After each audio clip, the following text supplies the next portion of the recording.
ஒருத்தனுக்கு இன்னைக்கு தான் கல்யாணம் நடக்குது. கல்யாணம் முடிஞ்ச உடனே கல்யாண பொண்ணு கட்டின தாலியோட ஒருத்தன் கூட ஓடி போயிடுறா. இந்த மன உளைச்சல ஹீரோ பல வருஷமா கல்யாணம் ஆகாமலே சுத்திட்டு இருக்கான். இப்போ இவரோட ஃப்ரெண்டு வந்து மேட்ரிமோனியில் அப்ளை பண்ணலான்னு சொல்லி போட்டோ கேட்டா கொடுக்குற போட்டோ மொக்கையா இருக்கு. அதனால விதவிதமா போட்டோ எடுத்து மேட்ரிமோனியில் அப்ளை பண்றாங்க.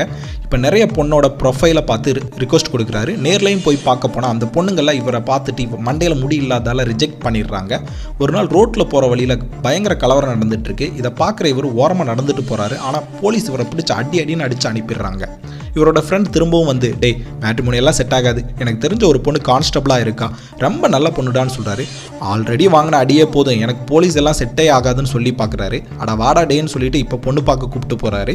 இப்போ உட்காந்து பேச ஆரம்பிக்கிறாங்க. அந்த பொண்ணு உங்களை எங்கேயோ பார்த்த மாதிரியே இருக்குன்னு சொல்கிறா.